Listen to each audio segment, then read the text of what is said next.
नमस्कार प्रेक्षकांनो, शुभ विवाह या मालिकेच्या येणाऱ्या भागामध्ये जबरदस्त असा ट्विस्ट येणार आहे. तर प्रेक्षकांनो, लवकरच रागिणीचं सत्य भूमी सगळ्यांच्या समोर आणणार आहे. तर इथे आकाश आणि भूमीच्या गाडीचे ब्रेक फेल करणारी व्यक्ती दुसरी तिसरी कुणी नसून रागिनी पटवर्धन आहे, हे लवकरच आता भूमी आकाशच्या समोर आणणार आहे. आणि तेव्हा इथे भूमी, आकाश आणि संकर्षण तिघेजण एकत्र येऊन रागिनीकडून आता बदला घेणार आहेत. कारण जेव्हा इथे रागिनीने दीपकला सांगून आकाशच्या गाडीचे ब्रेक फेल केले, तेव्हाच आकाशची गाडी इथे संकर्षणच्या गाडीवरती जाऊन धडकलेली असते आणि त्यामुळे संकर्षणची बायको पल्लवी हिला आपला जीव त्या अपघातामध्ये गमवावा लागलेला असतो. आणि त्यामुळे इथे संकर्षणचं आयुष्य, त्याचा संसार उद्ध्वस्त झालेला असतो फक्त आणि फक्त रागिनीच्या एका चुकीमुळे. तर प्रेक्षकांनो, येणाऱ्या भागामध्ये इथे आता नियतीचा कौल आकाश आणि भूमीने मान्य करत इथे बाळकृष्णाची पूजा ही दोघांनी मिळून एकत्र केलेली असते. आणि त्याचबरोबर प्रेक्षकांनो, इथे आता संकर्षणने सुद्धा त्याला मान्यता दिलेली असते. आणि त्याचबरोबर इथे आता संकर्षण, भूमी आणि आकाश तिघेजण एकत्र येऊन रागिणीच्या विरोधामध्ये खूपच भला असा मोठा प्लॅन तयार करतात आणि तिघेजण एकत्र येऊन रागिणीला सगळ्यांच्या समोर एक्सपोज करतात. तर प्रेक्षकांनो, येणाऱ्या भागामध्ये कशा पद्धतीने या गोष्टी घडत जातात आपण सविस्तरपणे बघूया. तर प्रेक्षकांनो, आपण बघितलं की इथे भूमीने आता डॉक्टर संकर्षण अधिकारी यांना निर्दोष सिद्ध केलेलं असतं. तर इथे सगळ्यांच्या समोर तिने असे काही पुरावे सादर केलेले असतात ज्यामुळे इथे आता कोलतेला मारणारी व्यक्ती ही संकर्षण नसून कोलतेला मारणारी व्यक्ती ही दीपक आहे, हे भूमीला बरोबर कळलेलं असतं. कारण भूमी जेव्हा हॉस्पिटलचं CCTV फुटेज मिळवते त्याच्यामध्ये सगळं काही सिद्ध होतं. आणि त्यामुळे प्रेक्षकांनो, इथे डॉक्टर संकर्षण अधिकारी यांच्यावरती जे काही आरोप करण्यात आलेले असतात ते आता पूर्णपणे चुकीचे असतात, बिनबुडाचे असतात. म्हणजे इथे मेडिकल काउन्सिलने आता संकर्षण अधिकारी यांना क्लीन शीट दिलेले असते. त्यामुळे इथे संकर्षणला भूमीबद्दल खूपच जास्त आदर वाटत असतो. तो आपल्या मनामध्ये म्हणतो देखील की माझी अशी काळजी फक्त आणि फक्त पल्लूने घेतली होती आणि तिच्यानंतर भूमी, तू माझी काळजी ती घेतलेली आहेस. मला इतक्या मोठ्या संकटातून तू स्वतः बाहेर काढलेला आहेस. आणि त्यामुळे संकर्षणच्या मनामध्ये आधीच भूमीबद्दल खूप रिस्पेक्ट असतो, पण तो अजूनच वाढलेला असतो.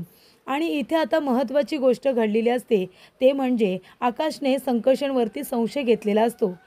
आकाश संकर्षणवरती आरोप करतो आणि म्हणतो, तू मुद्दामून कोलते माझा एम्प्लॉई होता म्हणून तू त्याला मारून टाकलंस, त्याच्या बाबतीत तू हलगर्जीपणा केलास, त्याला चुकीचं इंजेक्शन दिलंस म्हणून कोलतेचा जीव गेला.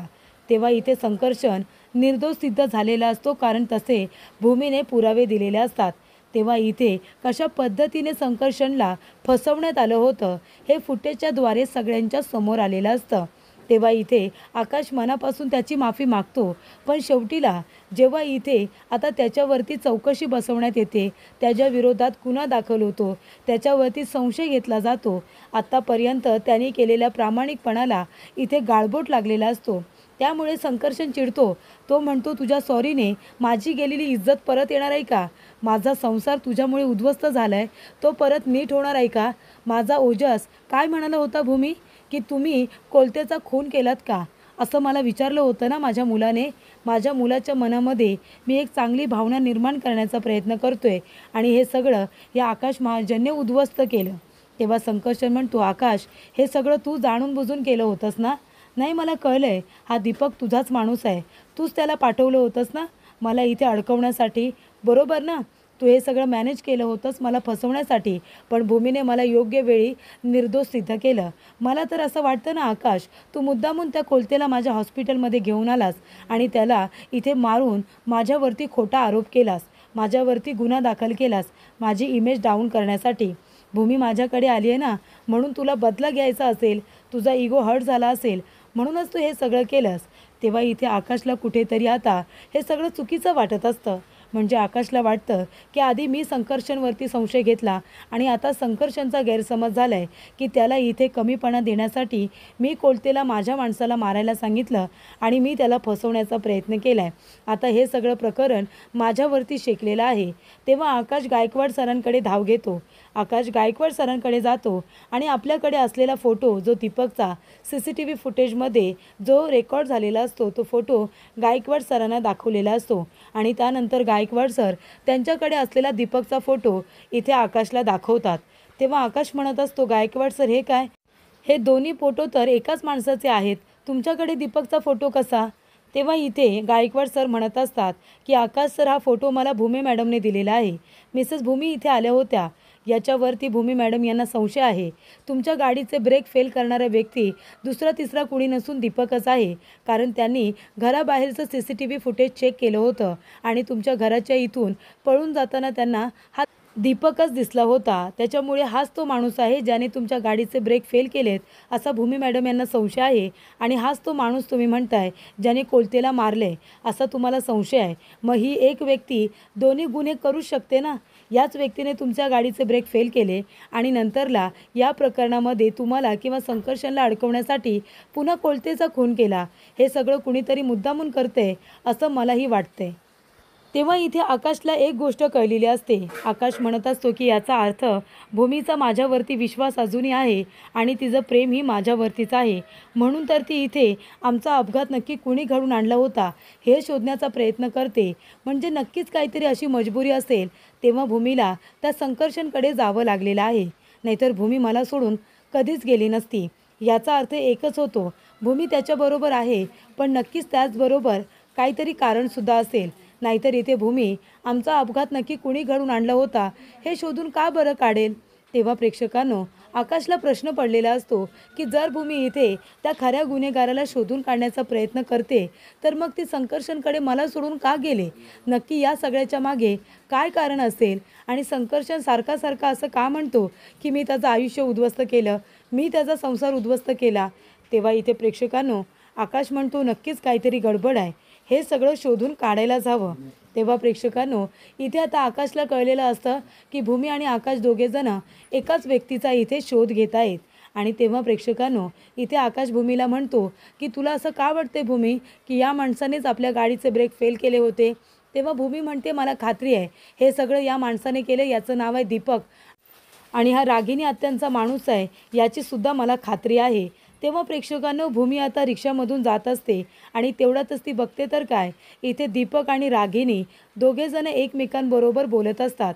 तेव्हा इथे दीपक फोनवरती बोलत असताना रागिनी तिथून आपली गाडी घेऊन जाते आणि दीपकला उडवण्याचा प्रयत्न करत असते, कारण तिला दीपकचा राग आलेला असतो। CCTV फुटेजमध्ये दीपकचा चेहरा ओळखू येत असल्यामुळे इथे आता भूमीने संकर्षणला निर्दोष सिद्ध केलेलं असतं आणि सगळा आरोप इथे आता आकाशवरती आलेला असतो। आता रागिनीला कळतं की आकाश या सगळ्याच्या मुळाशी जाण्याचा नक्कीच प्रयत्न करणार, मग मी या सगळ्या प्रकरणामध्ये फसणार आहे। तेव्हा इथे रागिनीला दीपकचा राग आलेला असतो आणि ती गाडी इथे दीपकच्या अंगावरती आता घालण्याचा प्रयत्न करत असते। तेव्हा इथे दीपक फोनवरती बोलत असतो, तो स्वतःला वाचवण्याचा प्रयत्न करतो। तेवढ्यातच प्रेक्षकांनो, जेव्हा इथे दीपक म्हणतो अहो मॅडम काय झालं, तुम्ही मला का मारताय? तेव्हा रागिनी म्हणते मूर्ख माणसा, तुला माहिती आहे का, तुझ्यामुळे आज मी पकडले असते। अरे त्या CCTV कॅमेऱ्यामध्ये तू स्पष्टपणे दिसतोयस, ते फुटेज त्या भूमीला मिळालं आणि तिने त्या संकर्षणला निर्दोष सिद्ध केलं। तेव्हा इथे दीपक आणि रागिनी दोघेजण बोलत असताना भूमी त्या दोघांना एकत्र बघते आणि भूमी आता ओळखते की हा तर दीपक रागिनी आत्यांबरोबर आहे, म्हणजे हा त्यांचाच माणूस आहे। म्हणजे आमच्या गाडीचे ब्रेक फेल करणारा दीपक रागिनी आत्यांचा माणूस आहे आणि संकर्षणला फसवणारा, कोलतेचा खून करणारा सुद्धा हा दीपक रागिनी आत्यांचाच माणूस आहे। माझा संशय खरा ठरला। तेव्हा भूमी दीपक आणि रागिनीचा फोटो एकत्र काढते, कारण तिच्याकडे पुरावा हवा असतो म्हणून। त्यानंतर प्रेक्षकांनो, दीपक म्हणत असतो अहो मॅडम ती बघा, भूमी बघा, भूमी बघा। तेव्हा रागिनी म्हणते इथून आत्ताच्या आत्ता पळून जा, पळून जा इथून आत्ताच्या आत्ता। तेव्हा दीपक लगेचच तिथून पळ काढतो। तेव्हा प्रेक्षकांनो, इथे आता रागिनी म्हणत असते की भूमी आता मला येऊन प्रश्न विचारणार आणि तसंच होतं। भूमी येत्याने म्हणते काय रागिनी आत्या, दीपक तुमच्याबरोबर काय करत होता आणि मला बघितल्यानंतर लगेच पळून का गेला? तेव्हा प्रेक्षकांनो, रागिनी म्हणत असते भूमी मी काही केलेलं नाही आहे, कळलं ना तुला? तेव्हा भूमी म्हणते मला माहिती आहे तुम्ही काय केलं आहेत आणि काय नाही ते। दीपक मला बघून ज्या पद्धतीने पळाला आहे ना, त्याच्यावरून मला सगळं काही कळलं आहे की हे सगळं जे काही घडतं आहे हे तुम्हीच घडून आणलेलं आहे आत्या. अहो तुमची ही सवय आहे, तुम्हाला शांत कसं काय बसवलं जाईल? तुम्ही शांत बसू शकत नाही. आणि येथे आता भूमी म्हणत असते की या गोष्टीच्या मुळाशी मी जाणारच. संकर्षणला फसवण्यामागे, आमच्या गाडीचे ब्रेक फेल करण्यामागे तुमचा हात आहे, हे मी लवकरात लवकर शोधून काढणार, असंही भूमी म्हणते. त्यानंतर प्रेक्षकांनो, रागिनी आता खूपच जास्त घाबरलेली असते, कारण आता इथे दीपकला आणि रागिनीला भूमीने एकत्र बघितलेलं असतं. तेव्हा भूमी तो फोटो घेऊन संकर्षणकडे जाते आणि संकर्षणला म्हणत असते की संकर्षण, हा बघा, हा आहे दीपक आणि ह्या आहेत रागिनी आत्या. तेव्हा संकर्षण म्हणतो, हे दोघेजण एकत्र काय करतायत? तेव्हा भूमी म्हणते, संकर्षण, मी तुम्हाला जे काही सांगते ना ते प्लीज तुम्ही शांतपणे ऐका. तुम्ही आकाशला चुकीचं समजताय. आकाश खरंच तसा नाही आहे. आकाश तुमच्यासारखा सरळ नाकाने चालणारा माणूस आहे. पण या सगळ्यामध्ये आकाशला जर कोणी फसवलं असेल तर त्या रागिनी आत्या आहेत. तेव्हा इथे रागिनीची संपूर्ण हकीकत म्हणजे अगदी आकाशला वेडं करण्यापासून त्या आकाशच्या आईवडिलांना मारेपर्यंत, नंतर भूमी आकाशला मारेपर्यंत, इथे क्षितिजाला किडनॅप करण्यापर्यंत जेवढं काही रागिनीने कारस्थान केलेलं असतं ते सगळं इथे आता भूमीने इथे आता संकर्षणला सांगितलेलं असतं. त्यामुळे प्रेक्षकांनो, संकर्षणला कळतं की रागिनी किती डेंजरस आहे ते. तेव्हा इथे दीपकचा फोटो आणि रागिनीचा फोटो एकत्र संकर्षणला दाखवल्यानंतर संकर्षणचा विश्वास देखील बसतो. तेव्हा भूमी म्हणते की आमच्या गाडीचे ब्रेक फेल केले होते याच माणसाने. मी आमच्या बंगल्याबाहेरचं CCTV फुटेज मिळवलं होतं. तुम्हाला माहिती आहे ना, त्याच्यामध्ये दीपकच होता ज्याने आमच्या गाडीचे ब्रेक फेल केले होते. या सगळ्यामध्ये आकाशची काही चूक नाही आहे संकर्षण, तुम्ही त्या बिचाऱ्याला चुकीचं समजताय. तेव्हा इथे संकर्षण म्हणतो, ठीक आहे, तू जर हे सगळं बोलतेस तर मी तुझ्या बोलण्यावरती विश्वास ठेवतो, पण तसं सिद्ध करून दाखवायचं. मला सिद्ध करून दाखव की इथे या सगळ्यामध्ये आकाशची काही चूक नाही आहे, तर इथे रागिनी पटवर्धन आणि त्या दीपकची चूक आहे. हे मला सगळं तू सिद्ध करून दाखव, तेव्हाच मी विश्वास ठेवेन. तेव्हा भूमी म्हणते, ठीक आहे. आणि त्यानंतर प्रेक्षकांनो, इथे आता कृष्ण जन्माष्टमी असल्यामुळे भूमी त्याचबरोबर संकर्षण हे दोघेजण आता मंदिरामध्ये जातात. त्यांच्याबरोबर काका, काकू आणि ओजससुद्धा असतात. इथे आता कृष्ण जन्माष्टमी निमित्ताने सगळेजण मंदिरामध्ये आलेले असतात. तिथे आकाशची फॅमिलीसुद्धा आलेली असते. सगळे महाजन, रागिनी सगळेजण एकत्र आलेले असतात. आणि तेव्हा इथे आता संकर्षणच्या मनातून आकाशबद्दल थोडासा राग हा कमीसुद्धा झालेला असतो भूमीमुळे. त्यानंतर प्रेक्षकांनो, इथे आकाश भूमीकडे बघतच राहतो. सगळेजण इथे कृष्ण जन्माष्टमी निमित्ताने आलेले असतात. तेव्हा गुरुजी म्हणत असतात की चला, जी जोडी आहे ना, जे नवरा बायको आहेत, त्या दोघांनी इथे जोडीने बसा आणि आता इथे कृष्णाचा पाळणा हलवा. कारण इथे आता कृष्णाचा जन्म झालेला आहे. त्या निमित्ताने तुम्ही दोघेजण मिळून हा पाळणा हलवायचा आहे. तेव्हा प्रेक्षकांनो, तो मान इथे आकाश आणि भूमीला न देता संकर्षण आणि भूमी या दोघांना दिलेला असतो. तेव्हा संकर्षणच्या शेजारी भूमी आता बसलेली असते आणि त्यानंतर तो आता दोर असतो जो फुलांच्या माळेने तयार केलेला असतो. तो दोर इथे संकर्षण हातामध्ये पकडायला जातो. आकाशला मनामध्ये खूपच जास्त राग आलेला असतो, पण दोर इथे आता संकर्षण पकडतो आणि समईचा चटका त्याच्या हाताला लागतो. चटका लागल्यानंतर तो लगेचच तो दोर सोडून देतो आणि तो आकाशने पकडलेला असतो. आकाशने पकडल्यानंतर इथे आकाश आणि भूमी दोघेजण तो दोर पकडतात आणि दोघेजण कृष्ण जन्माष्टमीचा पाळणा असतो ते दोघेजण मिळून आता हलवत असतात. तेव्हा प्रेक्षकांनो, इथे आता भूमीला आश्चर्य वाटतं. तेव्हा आकाश म्हणत असतो, बघतेस ना भूमी, देवाची सुद्धा तीच इच्छा आहे की आपण दोघांनी एकत्र राहून दरवर्षीप्रमाणे यावर्षीसुद्धा हा पाळणा हलवण्याचा मान आपल्याला दोघांनाच मिळालेला आहे. तेव्हा प्रेक्षकांनो, तो मान आता भूमीने आकाशबरोबर स्वीकारलेला असतो. भूमीला सुद्धा कळलेलं असतं की नियतीच्या मनामध्ये हेच आहे की आम्ही दोघांनी एकत्र राहावं. तेव्हा इथे संकर्षण आश्चर्याने त्यांच्याकडे बघायला लागतो, पण संकर्षण आता काहीच बोलत नाही, कारण त्यालासुद्धा इथे भूमीच्या बोलण्यामध्ये कुठेतरी तथ्य आहे असं वाटत असतं. त्यामुळे इथे संकर्षणचं आता काही चालत नाही. नियतीच्या मनात असतं की इथे हा मान खऱ्या नवरा बायकोला म्हणजे आकाश आणि भूमीला मिळावा, तो मिळालेला असतो. दोघांनी पाळणा आता जोडीने हलवल्यामुळे आता देवाचा आशीर्वादसुद्धा दोघांना मिळालेला असतो. तेव्हा इथे प्रेक्षकांनो पूजा वगैरे झाल्यानंतर भूमी ठरवते की आता ही गोष्ट संकर्षण आणि आकाश या दोघांना एकत्र सांगण्याची वेळ आली। तेव्हा भूमी संकर्षण आणि आकाशच्या दोघांना एका ठिकाणी भेटायला बोलवते आणि रागिणीचा आणि दीपकचा जो फोटो असतो तो दोघांनाही दाखवते। तेव्हा रागिणी म्हणत असते की तुम्हाला दोघांना एकमेकांबरोबर भांडण्यासाठी जो काही आता प्लॅन करण्यात आला होता, हा प्लॅन रागिणी आत्यांचा होता। कोलतेला इथे संकर्षणच्या हॉस्पिटलमध्ये आणणं, तिथे दीपकला पाठवून त्याला मारणं, तो आरोप इथे संकर्षणवरती टाकणं, संकर्षणमध्ये आणि आकाशमध्ये गैरसमज निर्माण करणं, हे सगळं आत्यांचं काम आहे आकाश। आणि तू प्लीज आता सारखे सारखे पुरावे मागू नकोस, मी तुला पुरावा दिलाय, दीपक आणि रागिणी आत्यांचा फोटो एकत्र, त्याच्यामुळे आता जरा वेगळ्या बाजूने विचार कर आणि रागिणी आत्यांचं सत्य लवकरात लवकर आपण सगळ्यांच्या समोर आणलं पाहिजे, त्यांना एक्सपोज केलं पाहिजे। कारण आपल्या गाडीचा अपघात घडवून आणणारी व्यक्ती रागिणी आत्याच होती। दीपकला त्यांनीच हे सगळं कारस्थान करायला सांगितलंय।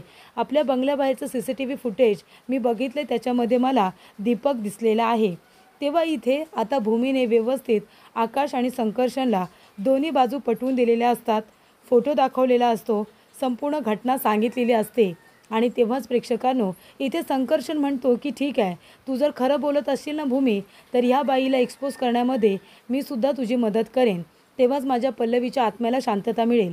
तेव्हा इथे आकाश म्हणतो म्हणजे ही पल्लवी कोण आहे? तेव्हा इथे संकर्षण म्हणतो माझी बायको, तुझी गाडी ज्या गाडीला धडकली होती ना, ती गाडी माझीच होती आणि त्या धडकीमुळे माझी बायको पल्लवी मला सोडून गेली, कळते का तुला आकाश? तेव्हा इथे आकाशच्या आता सगळ्या गोष्टी ह्या लक्षात आलेल्या असतात।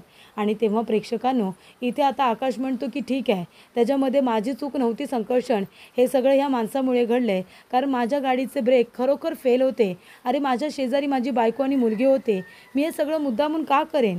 तेव्हा संकर्षणच्या मनातला गैरसमज दूर करण्याचं काम हे आता भूमी आणि आकाश यांनी केलेलं असतं। त्यामुळे संकर्षण म्हणतो की मी सुद्धा तुमची साथ देईन हिला एक्सपोज करण्यामध्ये। आणि आता लवकरात लवकर दीपकला पकडायचं, एकदा का दीपकला पकडलं की मग रागिणीचं संपूर्ण सत्य बाहेर येईल, असे इथे आता भूमी म्हणत असते। त्यामुळे प्रेक्षकांनो लवकरच आता आकाश, संकर्षण, भूमी एकत्र येऊन रागिणी आणि दीपकला रंगेहात पकडून तिचं संपूर्ण प्लॅनिंग हे आता गायकवाड सरांच्या समोर एक्सपोज करणार असते। एकदा का दीपकला पकडलं की रागिणीचं कारस्थान उघडं पडणार हे भूमीला माहिती असतं। त्यामुळे गायकवाड सरांच्या मदतीने इथे दीपकला पकडण्यासाठी आता तिघेही जण प्रयत्न करत असतात।